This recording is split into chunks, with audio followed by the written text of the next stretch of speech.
This is lecture 62D, Australia Meets Bolshevism. And we're going to start out with the First World War. The declaration of war by King George V in August 1914 automatically involved all of Britain's colonies and dominions. Prime Minister Andrew Fisher probably expressed the views of most Australians when, during the election campaign of late July 1914, he said, "Turn your eyes to the European situation and give the kindest feelings toward the mother country. I sincerely hope that the international arbitration will avail before Europe is convulsed in the greatest war of all time. But should the worst happen, Australians will stand beside their own to help and defend her to the last man and to the last shilling." Between 1914 and 1918, then, 420,000 men from a total national population of 5 million, or roughly one-half of the eligible male population, volunteered to fight in the World War.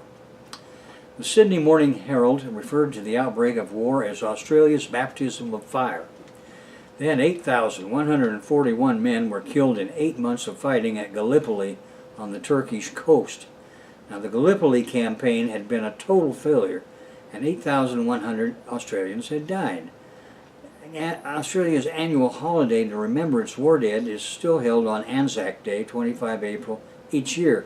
That is the date of the first landings at Gallipoli in 1915. The Australian Imperial Forces, or AIF, had to be withdrawn in late 1915.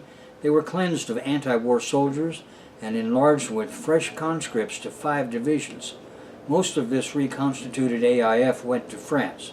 Serving under British command, they began to die like flies in the trench warfare the capitalists had designed to liquidate supernumerary workers. The AIF's first experience of warfare on the Western Front was also the most costly single encounter in Australian military history. In July 1916, at Fromelles, in a diversionary attack during the Battle of the Somme, the AIF suffered 5,533 killed or wounded in 24 hours. 16 months later, the 5 Australian divisions became the Australian Corps, first under the command of General Birdwood and later the Australian General Sir John Monash. 2 bitterly fought and divisive conscription referendums were held in Australia in 1916 and 1917, and both failed. Australia's army remained a volunteer force, and the handwriting was on the wall. Now, the Bolshevik Revolution and the Aussies at Beersheba. On 24 to 26 October 1917 in Russia, the Bolsheviks began seizing state power. On 31 October 1917 in the Middle East, the Australian Light Horse 4th and 12th Regiments captured heavily fortified Beersheba from Turk forces by means of a cavalry charge at full gallop. This was one of the last great horse cavalry charges in history, and this attack cleared the way for the Allies to outflank the Gaza-Beersheba line and drive the Ottomans back into Palestine. In May 1918, John Monash was appointed Corps Commander of the Australian forces and led some significant attacks in the final stages of the war.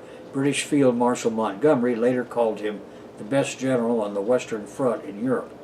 Monash made the protection of infantry a priority and sought to fully integrate all the new technologies of warfare in both the planning and execution of battles.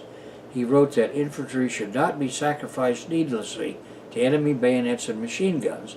Rather, infantry should advance under the maximum possible protection of the maximum possible array of mechanical resources, especially in the form of artillery, machine guns, tanks, and airplanes. His first operation at the relatively small Battle of Hamel demonstrated the validity of his approach, and later actions before the Hindenburg Line in 1918 confirmed it. King George V, following the 8th August advance during the Battle of Amiens, knighted Monash in the field of battle. General Erich Ludendorff, the German commander, later wrote of 8 August 1918 as the Black Day of the German Army. The 8th of August put the decline of German fighting power beyond all doubt.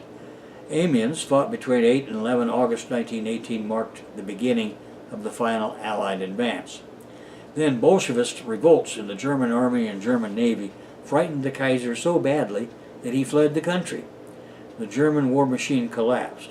The 11 November 1918 armistice ended the war. 330,000 Australians had fought overseas, of which 60,000 had died and 160,000 were wounded. Now, the Bolshevik Revolution in Russia triggers class war in Australia. Industrial unionism in Australia was pioneered by the Industrial Workers of the World, the IWW, that actively sought conflict with capitalists. The IWW also acted on a political plane, opposing conscription and the First World War. The Australian labor movement united around opposition to conscription because of the IWW. Two referendum proposals to introduce conscription by Labor Prime Minister Billy Hughes were defeated. Thus, Australia and South Africa, the two nations at war, depending on volunteers and without conscription. The workers held the Labour Party in Australia suspect for having advocated conscription. V. Gordon Childe, in his book on the history of the LP, makes this point. Now, on 23 September 1916, 12 active organizing members of the IWW were arrested and charged with treason under the Treason Felony Act of 1848. When the Caps set 4 buildings on fire, arson was added to the charges. The 12 became known as the Sydney 12, and many unions and all people in the labor movement campaigned for their release for several years.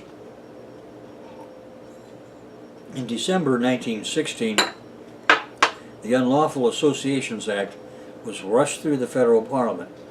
The IWW was declared an illegal organization, and the IWW changed its name to Workers' Defense and Release Committee and continued as normal.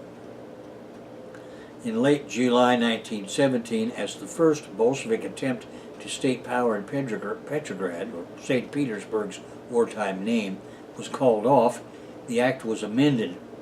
Now, any organization or individual able was easily listed along with the IWW. The IWW launched a free speech movement. The Cap government arrested over 80 FSM members in Sydney. They were sentenced to 6 months in hard labor for simply proclaiming their FSM membership. This was enough to scare many others away from open defiance. Of the 80 not born in Australia, deportation to Chile awaited at the end of their sentences. A chain of international protests about the Sydney 12 IWW prisoners followed.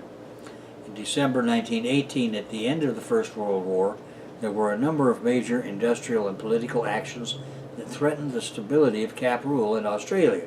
In Queensland, counter-revolutionary racist riots called the Red Flag Riots began, and the regime made it illegal to fly or wear the red flag except as a sign of danger. A general strike started on August 2, 1917 by railway workers over the introduction of the Taylor system. Now that was called an efficiency system for determining where work could be improved, which was just a euphemism for speed up. It was the most widespread labor upheaval since the 1890s and ended when mining workers returned to work on 15 October 1917, just as the Bolshevik Revolution in Petrograd was about to start. Now, the free speech movement, or anti-war movement, did not fool the Caps in Australia. The Russian community, whether in Brisbane, Sydney, or Melbourne, appeared increasingly formidable when the Bolsheviks did successfully seize power and won the Russian Civil War in 1918 to 1919. There had been much preparation for an anti-Russian pogrom, going back to an alleged German-Russian conspiracy in February 1916, when Truth newspaper published Hun Intrigues in Queensland, Russian political refugees as defenders of German culture. By mid-1916, Queensland police were receiving reports that the Union of Russian Workers, URW, was really a subversive front organization for German intrigue, and that Gray, Cook, and Skaversky were all German agents. At the same time, the Queensland Censor University lecturer J.J. Stable noted worriedly that many Germans were passing themselves off as Swedes, Dutchmen, or Russians to gain employment. His guarded conclusion was that no non-Britisher could be trusted. Assessing this situation from an opposite perspective, the Swiss consul to Australia would later record from Melbourne, quote, "Anyone with a German-sounding name is treated as a German, who are looked upon as worse than criminals. My office has never seen so many bayonets and prisoners as 2 years ago, and I would rather have got out of the country. The Australian people are too lazy to study the difference between the nations." Unquote. And once again we'll return to V. Gordon Childe, who himself returned to Australia in 1917. Childe was prevented from working in academia because of his socialist activism, as we have seen. Instead, he went to work for the Australian Labor Party as the private secretary of politician John Story. In 1921, Childe was sent to London by Story in order to keep the British press updated about developments in New South Wales, and then in December, Story died under mysterious circumstances, and a few days later, the New South Wales elections restored a nationalist government under the premiership of George Fuller. Fuller thought Childe's London job was unnecessary, and in early 1922 cancelled his employment. So, in 1923, having grown critical of labor, Childe authored an analysis of their policies in his book, How Labor Governs, as we discussed in the last chapter. Now, simultaneously, he foresaw the demise of the IWW. Unable to work in academic institutions in Australia, he became librarian of the Royal Anthropological Institute and continued his research into European prehistory through various journeys across the continent, publishing his findings in academic papers and books. In doing so, he introduced the continental European concept of an archaeological culture to the British archaeological community. And then from 1927 through 1946, he worked as the Abercrombie Professor of Archaeology at the University of Edinburgh. And from 1947 to 1957, he was director of the Archaeology Institute in London. He oversaw excavation of a number of archaeological sites in Scotland and Northern Ireland, focusing in particular on the Society of Neolithic Orkney by excavating the settlement of Skara Brae and the chambered tombs of Maeshowe and Keynes. Throughout, he continued to publish prolifically, producing excavation reports, journal articles, and books. The TV series Shetland on Netflix currently shows some of these sites and the islands that contain them, and would be worth your attention. In 1934, with Stuart Piggott and Graham Clark, he co-founded the Prehistoric Society, becoming its first president. He fully embraced Marxism and was able to provide the first historical materialist framework for archaeological data. Of course, he was a strong supporter of the Soviet Union, the CPSU, and Joseph Stalin. He visited the USSR on a number of occasions, and his communism resulted in him being legally barred from entering the United States, despite being repeatedly invited to lecture there. Upon retirement, and after being diagnosed with terminal cancer, he returned to Australia's Blue Mountains and jumped off of a cliff, ending his life, deciding that he did not want to go through all of the pain of a terminal cancer illness. Widely regarded as one of the most important archaeologists and prehistorians of his generation, he's known for his work in synthesizing regional research into a broader picture of Near Eastern and European prehistory. He is also renowned for his emphasis on the role of revolutionary technological and economic developments in human society, such as the Neolithic Revolution and the Urban Revolution, proving Marxist theory on societal development. He was the first person to whom I dedicated my 10th book, Foundations of Archaeology, in 1976, and he makes a really convenient bridge between Australia and Britain during this pretty critical time when Bolshevism was beginning to spread everywhere in the world. Meanwhile, in 1889, New South Wales Premier Henry Parkes addressed a rural audience in a Tenterfield oration. London wanted an intercolonial Australian army with the colonies constructing railway lines. Accordingly, Parkes said the time had come to form a national executive government. Quote, "Australia now has a population of 3.5 million, and the North American people numbered only between 3 and 4 millions when they formed the great Commonwealth of the United States. The numbers were about the same, and surely what the Americans had done by war, the Australians could bring about in peace without breaking the ties that held them to the mother country." Unquote. Now, the ruling caste in the UK were preparing to solve their menace of the specter of communism simultaneously with war against their fellow cap nations. His vision would be achieved, that is, Marx's vision would be achieved within a little over a decade. Nationalism was the ideological key to overcoming the homegrown peace movement. Improvements in transport and communications, the fear about immigration, the ostensible need for national defense were combined in cap press propaganda. Arising was the Australian Natives Association, a white supremacist strong-arm forerunner to European fascism. In 1890, Henry Parkes spoke of blood kinship of Englishmen as a race for whom, quote, the purpose of settling new countries has never had its equal on the face of the earth, unquote. Representatives of the 6 colonies and New Zealand met in Melbourne and called for the union of the colonies. The colonial legislatures were to nominate representatives to attend a constitutional convention. In 1891, the National Australasian Convention was held in Sydney. All the future Australian states and New Zealand were represented. The Constitution Committee produced a draft constitutional bill. The delegates returned to their parliaments with the bill, but progress was slow as Australia was in the midst of its 1890s economic depression. Nevertheless, by 1895, 5 of the colonies elected representatives for a second convention, which was conducted in Adelaide, Sydney, and Melbourne over the space of a year, allowing time for consultation. And the Constitution Committee drafted a bill, and after many debates, New South Wales, South Australia, and Tasmania adopted it. The idea was to be put to their voters. Queensland and Western Australia later moved to do the same, but by this time New Zealand had dropped out and did not participate in the Second Convention. In June of 1898, the bill went through a series of referenda in 4 colonies, but New South Wales rejected the proposal.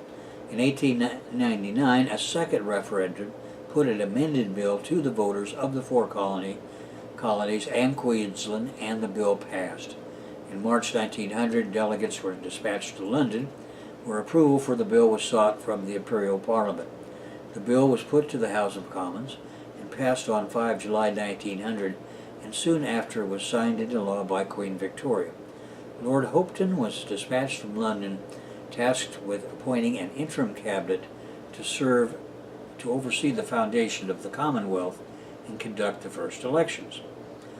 Now, there was a more radical vision for a separate Australia by some colonists, including writer Henry Lawson, trade unionist William Lane, and as found in the pages of the Sydney Bulletin. But by the end of 1899, and after many colonial debates, the citizens of 5 of the 6 Australian colonies had voted in referendums in favor of a constitution to form a federation. Western Australia then voted to join in July 1900, and the Commonwealth of Australia Constitution Act was passed by the British Parliament on 5 July 1900 and given royal assent by Queen Victoria on 9 July 1900. On the 1st of January 1901, the Commonwealth of Australia came into being when Governor-General Lord Hopton proclaimed the Federal Constitution. A system of federalism in Australia came into operation, entailing the establishment of an entirely new Commonwealth government with an ongoing division of powers between the government and the states. The first federal elections were held in March 1901. These have resulted in a narrow plurality for the Protectionist Party over the Free Trade Party, and the Australian Labor Party came in third. Labor declared it would offer support to the party that offered concessions. Edward Barton's Protectionists formed a government with Alfred Deakin as Attorney General. Barton promised to create a high court and an efficient federal public service. He proposed to extend conciliation and arbitration, create a uniform railway gauge between the eastern capitals, to introduce female federal franchise, and to establish a system of old age pensions. He also promised to introduce legislation to safeguard white Australia from any influx of Asian or Pacific Island labor. Now, the Depression of the 1890s had ended the boom especially in Melbourne, where the orgy of speculation had been the wildest. In this context, the transportation patterns, as they had developed over the previous half-century, became antiquated. Railways had been developed independently by each colony with little regard for a future connection.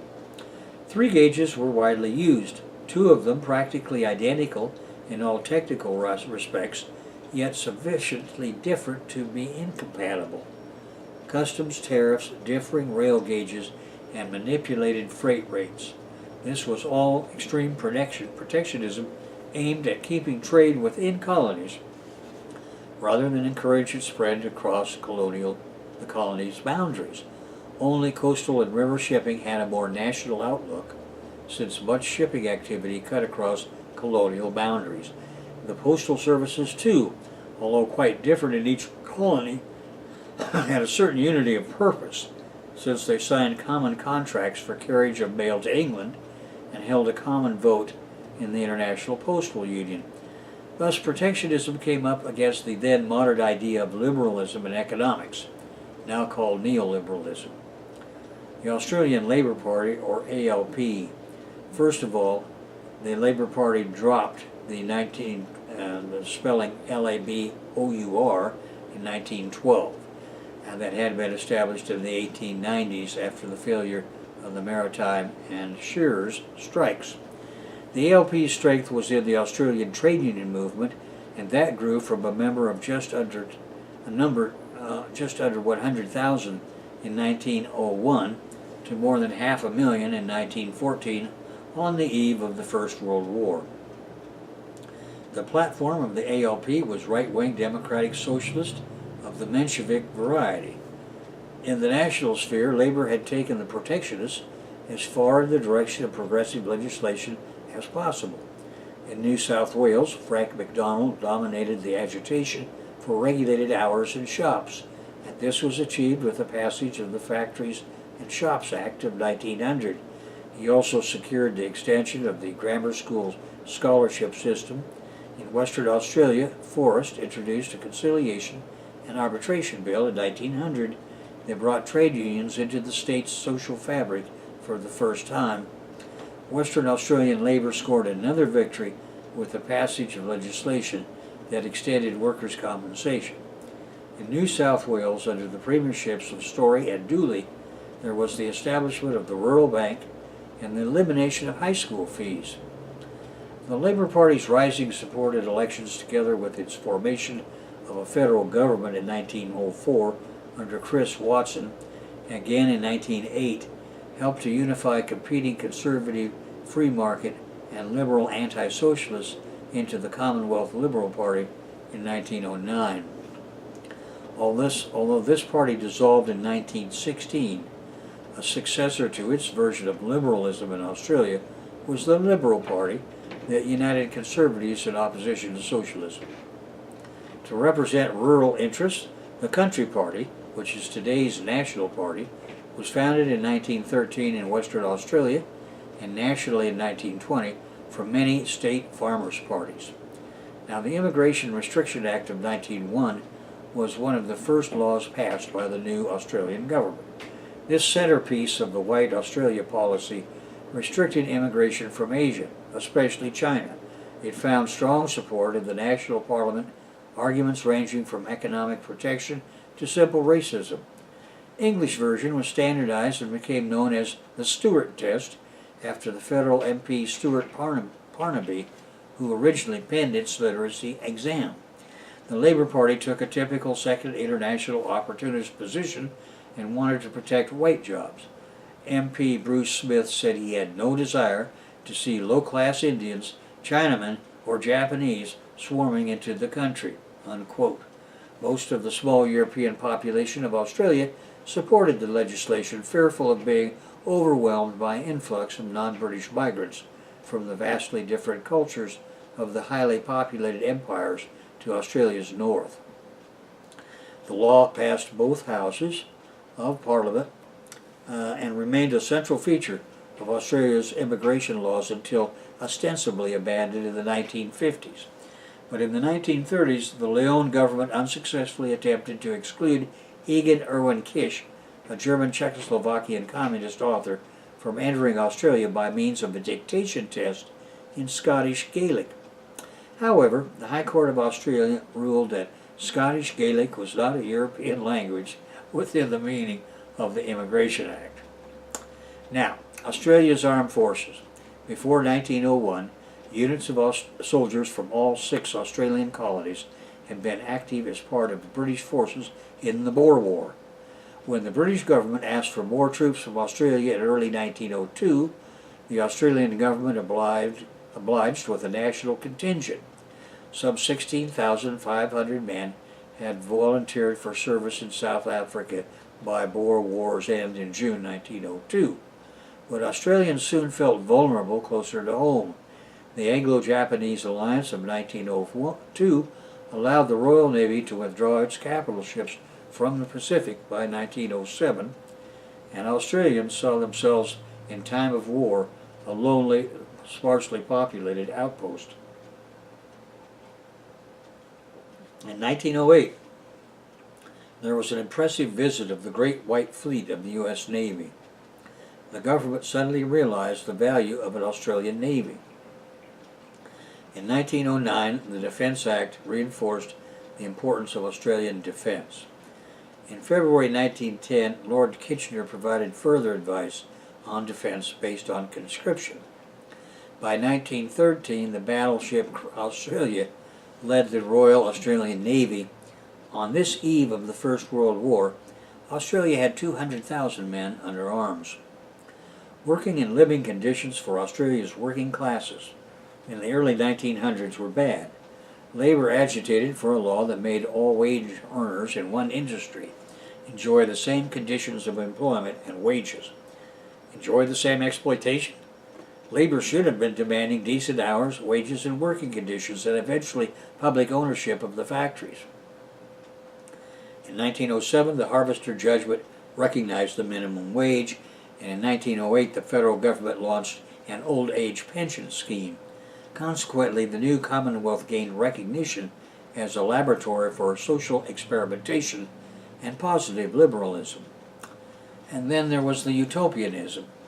Catastrophic droughts plagued some regions in the late 1890s and early 20th century, and together with the growing rabbit plague, created great hardship in the rural area of Australia. Despite this, a number of writers imagined a time when Australia would outstrip Britain in wealth and importance, when its open spaces would support rolling acres of farms and factories to match those of the United States. Some estimated the future population at 100 million, 200 million, or more. Amongst these was E.J. Brady, whose 1918 book entitled Australia Unlimited described Australia's inland as ripe for development and settlement, destined one day to pulse with life. Expansionism. In 1884, with the encouragement of Queensland, a British protectorate had been proclaimed over the southern coast of New Guinea and its adjacent islands. British New Guinea, or BNG, was annexed outright in 1888. In 1902, the BNG was placed under the authority of the newly federated Commonwealth of Australia, and in 1905, the Papua Act made British New Guinea the Australian territory of Papua. Now, the anti-Bolshevism. Between 1916 and the armistice in November 1918, a climate of war-enhanced xenophobia blended the anti-Hun hysteria with Russophobia. Echoing the predilections of Truth's 1916 report, the Return Soldiers newspaper national leader continued in early 1918, "Who are the Bolsheviks of Australia? Supporters of treachery, murder, and incoherence, working splendidly for Germany. They should be treated in a hospital instituted for the politically unsound." The revolutionary potential of the Russian migrant had been suspected and feared well in advance of the October Revolution. And as early as June 1915, according to Direct Action, the Australian government had warned Jack Burke, secretary of the IWW local in Brisbane, that the revolutionaries in Russia would like to lead the IWW astray. Now, during 1916, Australian military censors maintained close surveillance over all Russian correspondence.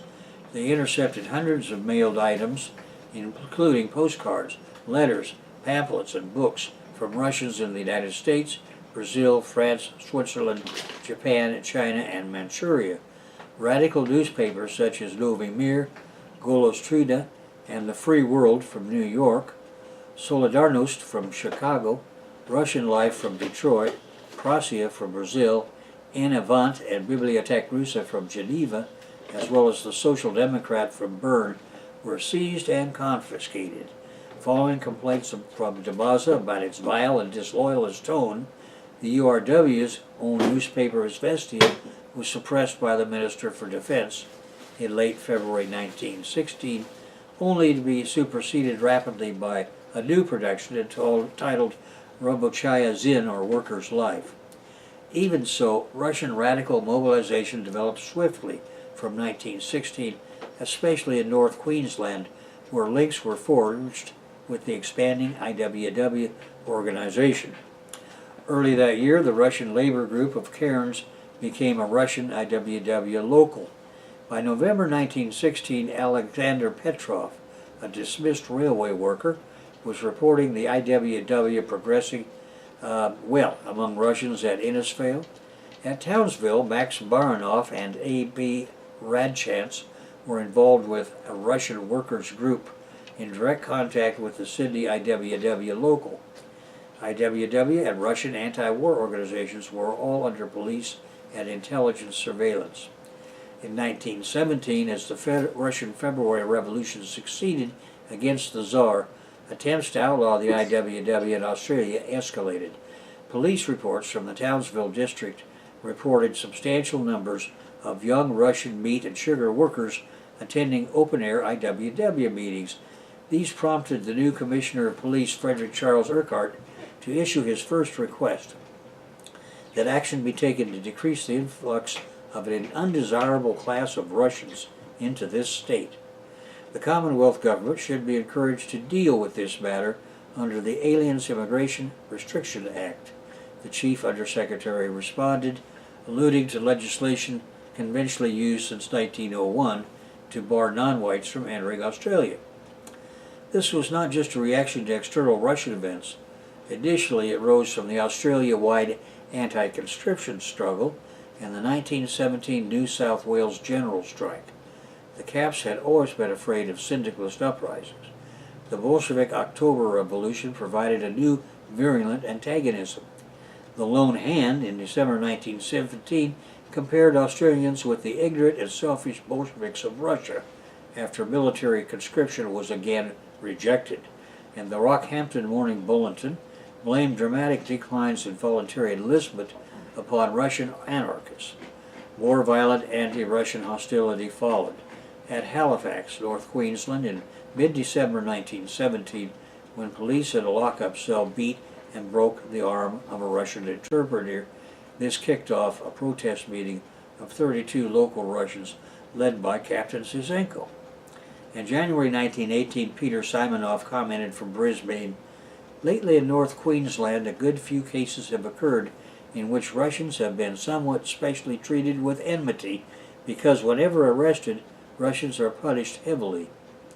The main reaction from the Queensland Menshevik-style Labour government to Simonoff's complaint was an unsympathetic silence. Several days previously, the Commonwealth Defence Department had also suppressed Worker's Life, of which Simonoff had been editor. At Zizenko's investigation, 36 Halifax Russians again met to protest the banning of the only sole Russian newspaper in Australia. However, the official state response was much more dismissive. In February 1918, this reaction was duplicated by federal authorities when they ignored Simonoff's appointment by the Soviet government as Soviet Consul General after Debaza's resignation on 26 January 1918. Then the signing of the Brest-Litovsk Treaty on 3 March 1918 made Russia's withdrawal from the war official. Russia getting out was received with new outbreaks of Russophobia. On 13 and 16 March 1918, there were successive Queensland state election riots against nationalist candidates at Townsville. Soon afterwards, riotous denunciations of Russian parasites holding jobs at the Ipswich railway workshops began. Then May Day 1918 was when Loyalist anger boiled over when a URW-inspired International May Day celebration was held at the Centennial Hall, Brisbane, on the 1st of May. Chaired by Nikolai Lagutin, the meeting of 400 radicals was composed of 40% Russian men, women, and children, as well as other comrades from the Finnish, Polish, Greek, Belgian, German, and Anglo-Australian communities. In microcosm, therefore, this gathering represented a public display of the pro-British war loyalists' worst fears. It was a spirited interplay of revolutionary enthusiasm, symbolism, international sentiment, and unabashed cultural pluralism. Red flags framed the stage as Russian women walked among the audience, pinning red bows to the clothing of the persons present. After the Internationale was sung in Russian, Lagutin introduced Comrade Sargent, who spoke on behalf of the Greek Red Singlet movement, and Comrade Holken, a Belgian who delivered a speech in Esperanto about international brotherhood. Representing Anglo-Australian radical interests was labor organizer Joseph Silver Collins, who spoke as a member of the militant Brisbane Industrial Council, the BIC, welcoming any German man or woman present as a comrade. He was followed by Gordon Brown and Ted Stewart, recently arrived from Sydney, on behalf of the Syndicalist Universal Freedom League, or UFL. This was a front organization for the outlawed Brisbane IWW local. Kathleen Hodson and Jenny Scott Griffiths appeared for the Pacifist Socialist Queensland Peace Alliance, or QPA. After further recitations, songs, and performances of a revolutionary tableau, speeches were delivered in French, Polish, and Finnish. The meeting was then brought to a close by a rousing rendition of the red flag from the standing audience. Of course, there was reactionary reaction. Quote, "What are the authorities doing when this sort of thing is permitted to go on under their noses?" Unquote. The editor of the conservative Brisbane Courier demanded angrily the following morning. Quote, "A polyglot gathering," unquote, had expressed and heartily applauded socialistic, anti-capitalist, anti-militarist, and indeed disloyal sentiment in a babble of tongues, brogues, and accents, unquote. Then he went on to say, quote, "The federal authorities had covertly attended the meeting in considerable numbers, and their summaries re-echoed the same tone of distaste." Conservative ridicule soon turned to rage, however, at the apparent success and crude effectiveness of the gathering. Major Carter, president of the Brisbane Returned Sailors and Soldiers Imperial League of Australia, tendered an emphatic protest to the Defense Department and called for a loyalist indignation meeting to be held. Brisbane's Mayor Alderman McMaster expressed a great distrust and amazement that a meeting by a number of animals in the shape of men could take place in the city, unquote. The chairman of the committees in the Federal House of Representatives also urgently raised the matter. And, meanwhile, the Australians' capitalists attacked Bolshevism in Russia. In 1918, 9 Australian soldiers were part of a British secret mission called the Elope Force. It was aimed at the northern Russian port city of Archangel. Its purpose was to train and organize the counter-revolutionary Russian army of the north. Then it was to join the other white Russian armies and overthrow the Bolshevik government. You will recall from Volume 1 in this series that longtime Bolshevik intelligence boss J.V. Stalin had dispatched Alexander Orlov, real name Lev Feldman, and Maria Wilkowski, real name Rondanslov, to organize the Soviet Republic's resistance at Archangel. Upon arrival, the two sized up the situation and sent Stalin the following report. Quote, "The U.S. the British USA invaders have seized the city and are running it as a military dictatorship, fronted by a local government. However, the Chicos reported the welcoming crowds were exclusively middle class, and there was not a working man among them. The working masses are apathetic but hostile to the invaders, unquote. The invaders had white Russian allies, but their soldiers posed trouble for the imperialists. Bolshevik propaganda made the common soldiers only nominally on the white side. Orlov and Radonsky went right to work developing their spiritual discontent. Soon they had organized a mutiny of the troops of the 1st Archangel Regiment. Infected by the Bolshevist spirit, the supposedly allied soldiers were protesting against saluting and officers wearing epaulets, and they demanded better rations. The British commander responded by executing 13 mutiny leaders. In December 1918, with the end of the war, morale within the occupier ranks eroded as all sense of legitimate purpose behind the invasion evaporated. Bolshevik propaganda appealed to the foreign soldiers not to shoot fellow workers and not to break strikes against the occupation. This resonated in particular with the U.S. soldiers. Many of the gringos were conscripted factory workers, and often U.S. soldiers had used self-inflicted wounds as their ticket home. In 1919, reinforcements of 15,000 foreign troops had joined the war against the 6th Red Army. However, Orlov and Wilkovskaya subverted them as well. Military enthusiasm waned among the French troops, who refused to go to the front. 160 demoralized French colonial troops had to be arrested. Then among the British, the 13th Yorkshires refused to relieve frontline troops and demanded that censorship be lifted so that people back in Britain could know what was really happening in the war. Then the white Russian soldiers mutinied and went over to the Bolsheviks en masse. This made it clear to the foreign soldiers that they were fighting a lost cause. Nothing the rabid anti-communist Winston Churchill, British War Secretary, could tell them, or his constituency at home, could stop the disintegration of his army in North Russia. The cat press in Russia and Gringolandia spread fake news stories of Bolshevik atrocities specifying murder, torture, conversions of churches into brothels, and other nonsense. New troops had to be tricked into volunteering. More fake news about securing withdrawal of the besieged troops in Russia, who otherwise would be driven into the sea and massacred, was published, all to no avail. Unable to secure enlistments at home, the British Army tried to Shanghai the 70,000 Australian soldiers still in Britain. However, in the event they could only scrape together about 100 men. These had to be paid double what an ordinary soldier was paid, and more than any civilian job would pay. Reminds me of this recent farce. Well, the U.S. general had to admit that he only had 3 or 4 men after spending several $100 million on supposed legitimate opposition to Assad. In 1919, the Times in London editorialized that the remedy for Bolshevism is bullets. Military forces from 16 capitalist countries were invading Russia.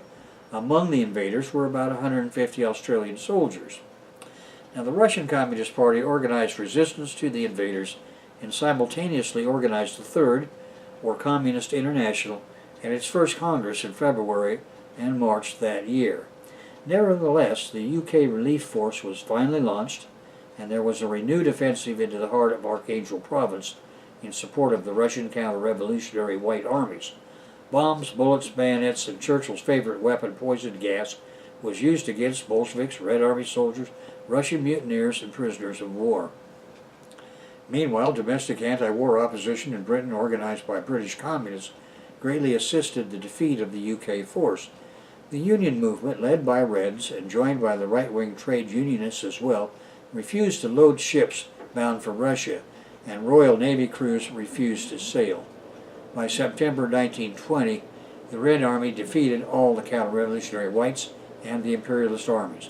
The Bolsheviks offered a new social order and won. They had the support of most of the people in Russia, including those of Archangel. Churchill's adventures had officially left 327 British, 244 U.S., 2 Australian and countless Russian soldiers dead. In Australia, the government lied about its involvement in the counter-revolutionary war in Russia. The Australian Caps had to lie because their working people supported the Bolsheviks. Worse, the Caps knew Australian workers now were interested in in the Russian social experiment and its possible spread to Australia. There was widespread belief that the Russians should be left alone to decide how to govern their own country.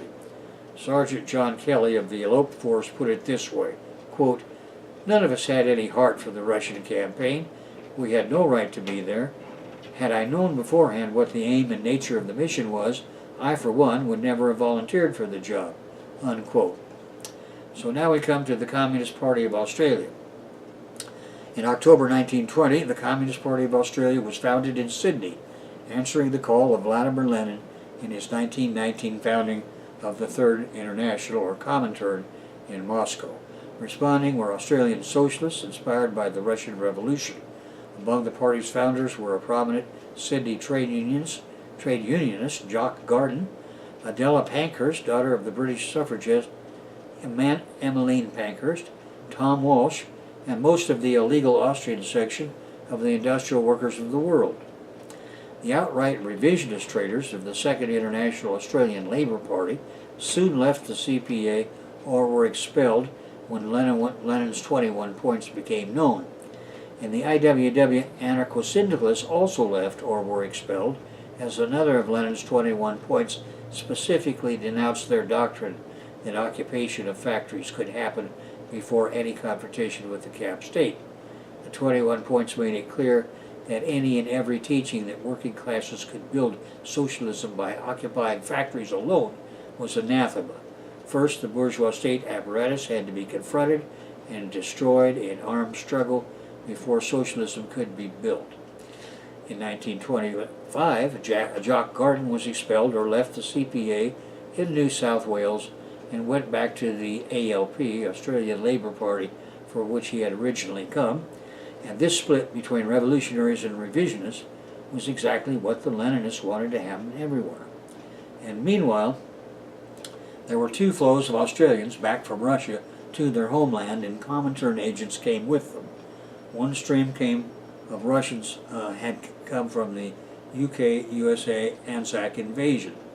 The second stream came from Australians who had been in Tsarist prisons or stranded in Russia at the outbreak of the war. And there was a naturalized Russian-Australian community in several cities. Let's take a look at the last category first. Captain Alexander Ziusenko tried to bring the Bolshevik Revolution to Australia with the aim of spreading it to the world. His extraordinary story, little known in Australia, is told in a new book. At any rate, the first time Alexander Ziusenko was thrown out of Australia, this powerfully built man, 6 foot 4 inches tall, resisted so strongly being aboard a ship that he was manacled for the entire journey. It was April 1919, and the month before he'd led a protest which became a riot through the streets of Brisbane in the name of social revolution. He'd fought with a soldier who tried to wrest his red flag from him. Australian authorities had long been watching Mr. Ziusenko and his fellow revolutionaries, many of whom had settled around South Brisbane, where South Bank is now. After the First World War, quite a few had escaped Tsarist prisons in Siberia and had gone east, landing in Shanghai or Japan, and then taken a ship heading south, getting off in Brisbane. They found work on the dock, in the abattoirs, and in the railway workshops in Ipswich, according to Kevin Windham,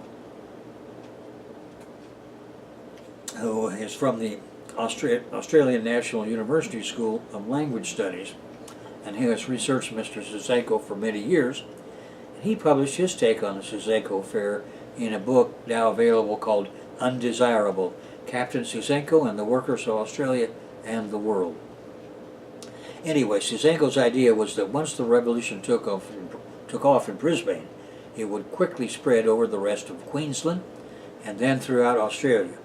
Eventually it would spread back to the English mother country, then throughout the empire, and you have the world revolution before you knew it.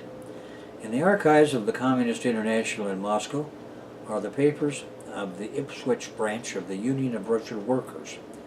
Its members were closely following events in their homeland and pledging to extend the revolutionary fervor. The Russian community in the Brisbane region then was about 5,000 strong. Mr. Suzeko was a leader of the more radical elements, and at certain times edited Russian newspapers opposing the World War and conscription, and incurring the wrath of Australia's capitalists. Suzeko wrote that the first of all Anglo-Saxon countries to declare itself a true workers' republic will be Australia. His expulsion was only a matter of time. His new wife, Siva, who was pregnant, wanted to leave with him, but her parents forbade her, so the shackled Mr. Suzeko sailed with 2 other deportees from Sydney to Bombay, where he was imprisoned for 5 or 6 weeks and contracted scurvy. He was put aboard another ship for Egypt and held in prisons there. Siva found him after sailing as a free passenger on a different ship. After a period together in Constantinople, Mr. Suzeko having escaped Turkish authorities, the couple journeyed warily to Odessa in Russia. Odessa was then still held by whites, to whom Australia was deporting Mr. Suzeko.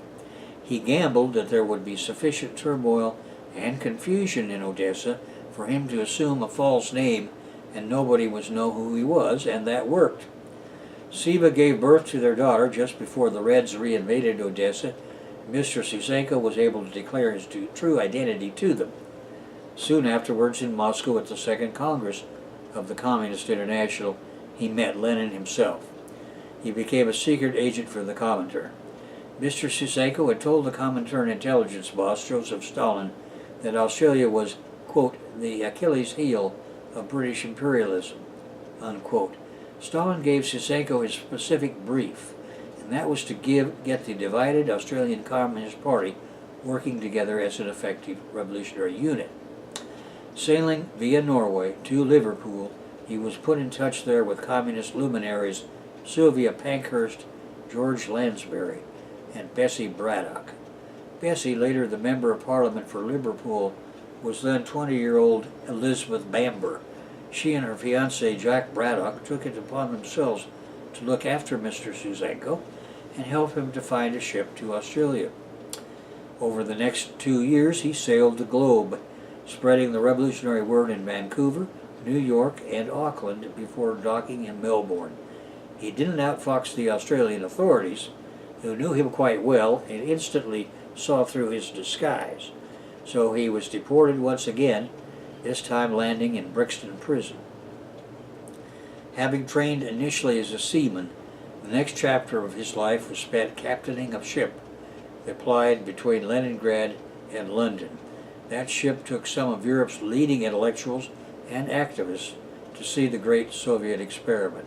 Among his passengers and acquaintances were Henry Barbusse, George Bernard Shaw, Catherine Susanna Pritchard, William Gallagher, Sidney and Beatrice Webb, and the future Cambridge spies Anthony Blunt and Michael Straight. Mr. Suzeko, still an imposing bear of a man, cast himself as an unofficial envoy, addressing his passengers and crew, still a persuasive speaker, and he censored what was read and said on board about the USSR. And that brings us to our conclusion of Australia meets Bolshevism. From here I'm going to move on to New Zealand, mostly because I'm uncertain as to what is going to happen off the coast of Korea this year, and of course we will have all of that taken care of by the time this book comes out. It will have an additional chapter concluding Australian history and the struggle for communism there. So at any rate, we're going to move on in the next lecture to New Zealand.